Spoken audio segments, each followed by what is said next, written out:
encourage growth mentality and just really taking the small steps in order to grow. Welcome to the Team Amplifier podcast. I'm your host, Byron Summerdahl. Here you'll be inspired by industry leaders who build flourishing tech teams. Stay tuned and prepare to be amplified. 3, 2, 1. Well, hey, everybody. We're here with David Yu Chen, DYC for short. And today we're talking about flow, not just any kind of flow, but like radical flow. And how can we foster that radical flow in our teams to promote human flourishing and get all the great benefits of flow.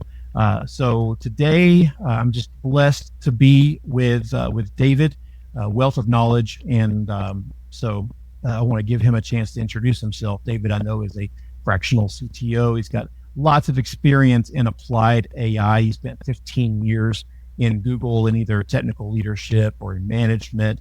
He's been an IC. He has been all over the block, and now he's with us to talk to us about fostering radical flow with our teams. David, thank you so much for being here with me. How about you give us a little bit more of an idea of what you got going on these days? Sure, but first I will mention my pronouns are in fact they, them. I am non-binary, and that does tie in a little bit to where I am right now. So I've been really excited to be working on my own projects and working on things that have a lot of personal meaning to me. So that actually really goes into the kernel, the idea of radical flow. Awesome. So what have you got going on these days as far as like your projects or the kind of work you're doing? I know you've been working in AI. I mean, maybe you're sick of it now by now and you're ready for something new. I don't know. It is very funny. If you squint at my career over the past 20 plus years, I've been doing a lot of AI, or back in the day, as we used to describe it, this pound cake of tiny little nuggets of machine learning within a lot of systems integration. So I actually find that just kind of really focusing in on what is the need is so much more important than the specific amazing advances that we can use from AI right now. And for me, I am on a little bit of a break in order to move out of the country. But once I'm finished with that, I'm very excited to be starting in again on my efforts to help people with career transitions, possibly using some of that AI data mining and interesting bits of virtual reality trainings that I've worked on along the way, as well as mental health experience. Awesome. So I want to get to know this side of you, also the building David side of you. So what kind of books have you been reading lately that have been making an impact on you? Yes. So last year I attended the first Neurodivergent. I am also neurodivergent, and the producer of this event, Chris Guillebeau, kindly gave us all advanced copies of his book, Time Anxiety, The Illusion of Urgency and a Better Way to Live. And I really loved it because it very simply encapsulated a lot of the ideas that I've been thinking through, including about radical flow and working on what is most important to each of us. Okay, is it out in Amazon yet? It is. It has been for almost a year now. Okay, and awesome. As a plug, Neurodiversion 2026, the tickets are out now for Austin. Okay, I'm going to put the links to the book and the conference in the show notes so that everybody can get access to those and maybe even attend the event. Sounds like a lot of fun. So I don't know if you remember, David, back when we talked earlier, I asked you if you'd be willing to share an embarrassing story. And you may have hoped that I was going to forget that I asked for that. But I just don't forget that kind of stuff because it's my favorite segment. So, David, would you share with us? It's confession time, man. Help me out with an embarrassing story from your past. Mm. Well, I think one of the most relevant and embarrassing stories is my first experience as a manager. I think everyone is aware that the first time you do something, you make some mistakes. And the one that I made was just really assuming that uh, people would think the way that I thought and uh, excel the way that I excelled. So uh, my team, I felt like I did a really good job at both ends of the spectrum. For the person that was the most independent, had the most creative, like they really excelled. And also the person that was needing the most help, I was able to give them focus and to really get them going again. So all the people in the middle, some of them didn't have the uh, the focus. So I knew the person that needed the focus needed the focus. I knew the person that was a great individual contributor was a great individual contributor. But I always assumed the people in the middle didn't need as clear guidance as they ended up needing. So moving forward, this is something that I'm going to really focus in on of not making quite so many assumptions and really understanding my team more than rather assuming based off of my own personal predilections. Man, assumptions can really get the best of us sometimes. My dad used to say that that assumptions make an ass of you and me, and it has come true in my life way too many times. So yeah, good job learning from that. I know that whenever we try to really focus in on one group to try to fulfill their needs, somehow we're inevitably gonna forget other groups. Like even when you're like trying to say thank you to people, sometimes you start saying thank you to all the people that were front of mind, but then you forget all the people that contributed before that, and it's just people fall through the cracks. So, yeah, man, the embarrassing side of that, I don't know. Next time we do this, we're gonna have to come up with something a lot more like fall flat on your face embarrassing, because what you just shared, I've experienced too. Anybody, any of us could have experienced that. So, yeah, I get it. Good job. Next time, more embarrassing. Okay. I would say that it was quite embarrassing with the performance of my team. Well, okay. Yeah. I'll give you that. So, let's talk about fostering radical flow. Right. So what do we mean by this? So we want to start with the concept of flow. So a lot of people are familiar with this in terms of this narrow band around what one's skills are and what are the challenges that one is working toward. And usually this is plotted on, those 2D axes we know and love with an arrow going up and to the right. And as I said, this narrow band around where the skills meet the challenge. And if you are in that narrow band, and especially just working on something a little bit more challenging than your skills, you just enter in the state where you love what you're doing and you learn so much. And this really helped me to kind of rationalize and really make true the two needs of a manager.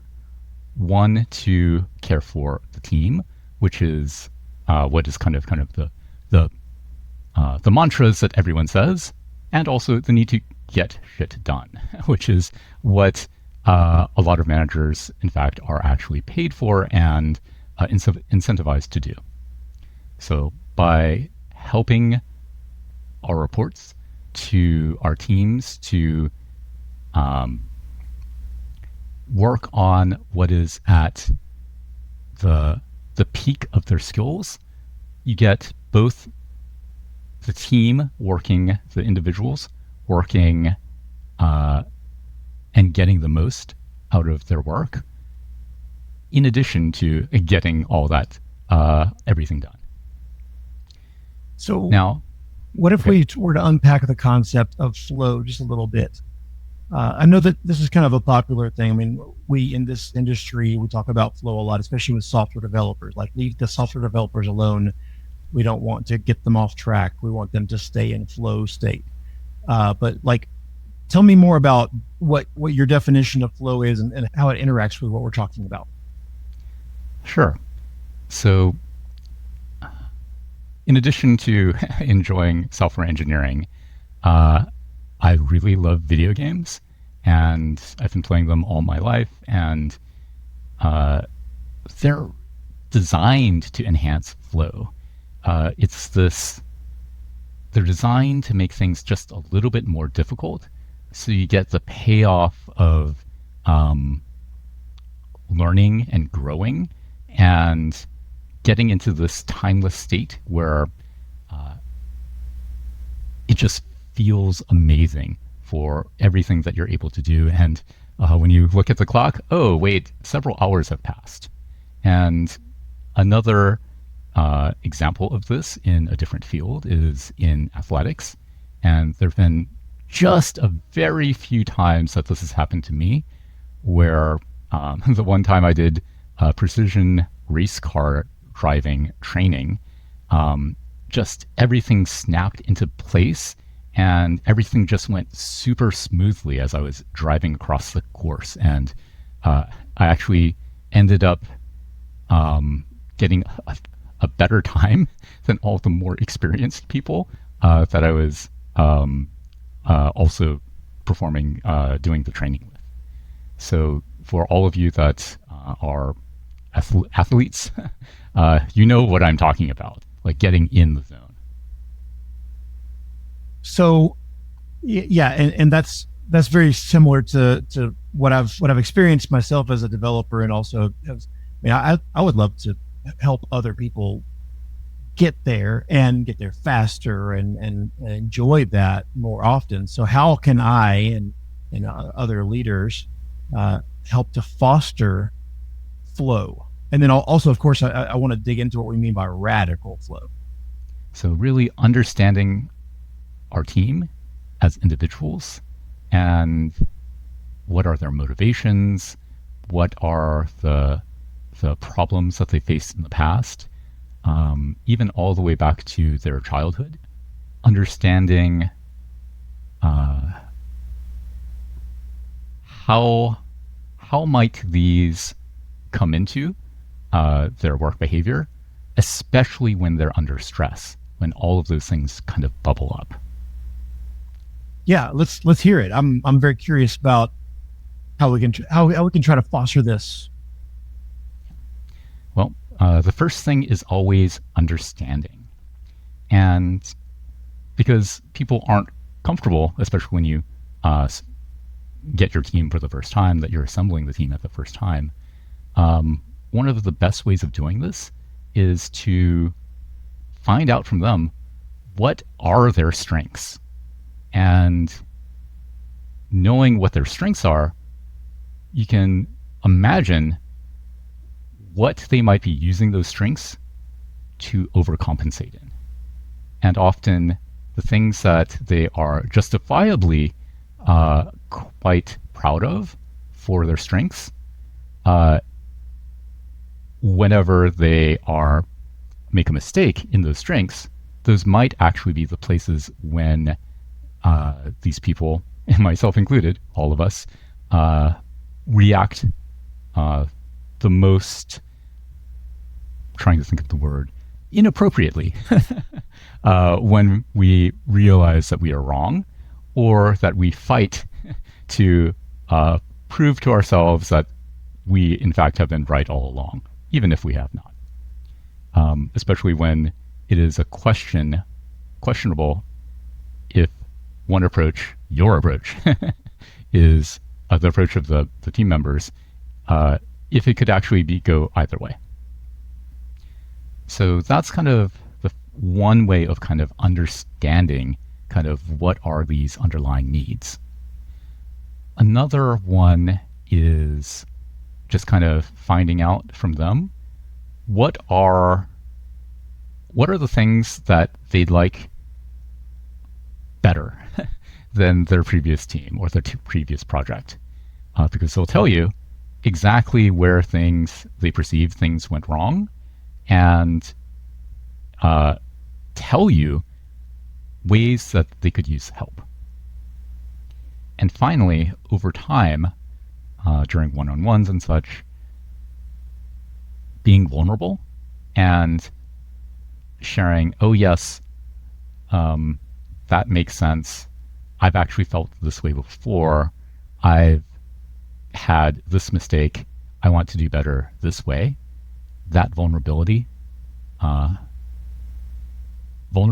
and trust creates very quickly more vulnerability and trust in others. So thank you for asking about an embarrassing story from myself, because this actually is that vulnerability that we can share to help people to connect more and to provide more bits of story that really lets us understand each other better, and to help provide for the needs that we all want in order to succeed the most. So why do you think some leaders don't try to go down this road and try to seek out radical flow to foster it? A lot of it has to do with intentionality, because kind of the dominant paradigm is extrinsic motivation. People do the work because they get paid to do the work. And of course, everyone wants promotion to get more money or more authority. But A, that's not true for all people. And B, when you advance extrinsic motivation, it actually reduces intrinsic motivation, which can actually provide much more success. Going toward extrinsic motivation, the money or the power of the promotions, really helps us to get into a state where, let's see, was it the Peter Principle, where you get promoted to where you are, I would like to say, like not to use the word incompetent, as in the Peter Principle, but where the challenge is much, much higher than the skills, and where that stress builds up. The other issue is just, it takes a lot of personal work in order to understand these things, these kind of concepts from mental health, and to apply them for oneself as well as for one's team. Yeah, I can see how that right there might deter some people, just because maybe they don't feel qualified, or some of this, like especially when you mentioned that you kind of have to go back to somebody's childhood, maybe that as a CTO, I'm like, I'm trying to be a CTO. I'm not trying to be a psychologist. And so I know that might be a little bit of a deterrent or a big deterrent for some people. So what would you say to those people? And I might even be one of those people. Like I don't immediately just try to get, down on that level with people. I need to be more intentional if I'm going to be successful in that area. So what can we say to those CTOs that are that feel a little bit in over their heads when we say that we need to be intentional about building relationships with people to this level? One of those concepts, actually, first off, let me take a step back. There are a lot of perfectionists in the tech industry. Probably you and me both. And a lot of where that comes from is from our childhoods. And it also gives this idea of, well, if it isn't something that I'm good at, if it's just too hard, if it's just more than I can do, I'd rather not try it at all rather than grow at this. So the perfectionist ideal actually really does lead us into another concept that's very popular amongst leadership, growth mentality. So I encourage growth mentality and just really taking the small steps in order to grow and really keeping track. Hey, is someone acting in a way that maybe is not aligned with their values or overreacting in some way? And really just being vulnerable and sharing something like, yeah, there was a time that I did this and I later regretted it and decided to do something different. And I realized it was because of this thing in my past. And if you share that, it's not guaranteed, but others might actually share more. And really understanding someone as a full person and what are the ways that they are sensitive, the ways that they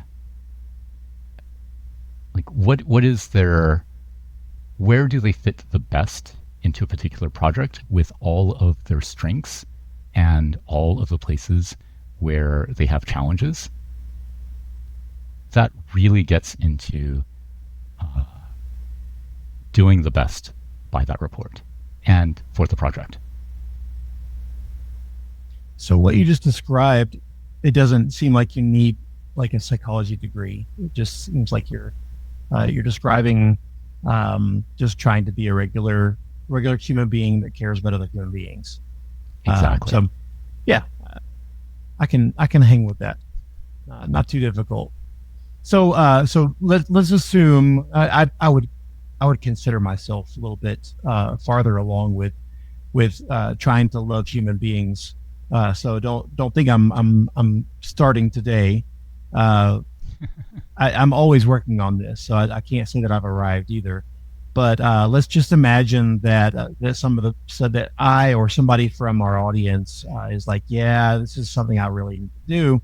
I want to promote human flourishing in my team, and this sounds like the missing link.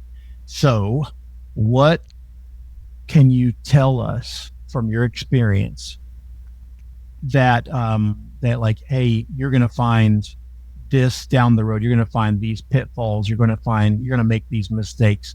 What kind of warnings can you give us so that maybe we don't have to repeat the mistakes of the past?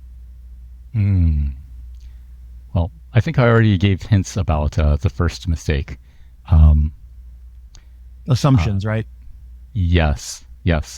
exactly. So this is a mistake that I made, and a mistake that is very easy to fall into. Assuming, like pushing people to be successful in the way that one has been successful, or assuming that they'll run into the problems that that one has actually encountered themselves. So that's kind of a first danger, a first pitfall. Another one is, I think a lot of it comes down to the perfectionism that I mentioned. I think as we learn about growth mentality, rather than fixed mentality, fixed patterns, as one learns about perfectionism and the pitfalls of that, the first mistake one makes is trying to be perfect in accepting imperfections, which is a kind of a funny thing, and I found always to be true.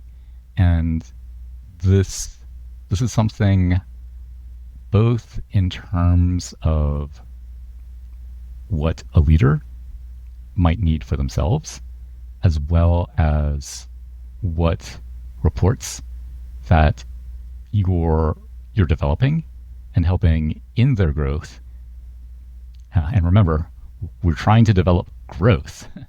Yes, not the fixed perfectionistic mindset that they will be running into as kind of they share about these vulnerabilities and become more comfortable with growth mentality and to overcome and these vulnerabilities, or to find where on the project these vulnerabilities don't apply as much. So, David, can you share about a time, or maybe a couple of stories, where this fostering radical flow led to unexpected results? Let's see. Let me think about this. Easy. I did share the story I had in mind already with the embarrassing story. So that's the negative outcome, right? I think probably my own story and where I'm focusing my time now is probably the most surprising, amazing outcome, I believe. So I learned about, or I started learning about all of these mental health or kind of ways of human flourishing over challenging parts of my life. And without going into a lot of detail, when I started my career, I went into big tech. I thought, why would anyone want to work at a startup? It's so much work. Oh, wow, hardware projects seem so difficult. Oh, I love video games, but I would never want to try to make a video game. Things to do with my gender, my sexuality, all of these things that once I started growing and focusing on myself again, it just led to bigger and bigger changes. And every single time that I learned something about myself, including new concepts like gender that I was not aware of as before, or to my neurodivergence, the more I learned about myself, the closer I was able to get to the projects that fit me the best and where I would succeed the most. So that is something that I was not expecting.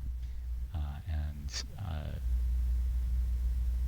it does feel like all of the things I've done in the past have been preparation for all of the things that are coming, including an amazing stint traveling the world and being a digital nomad and working on my passion projects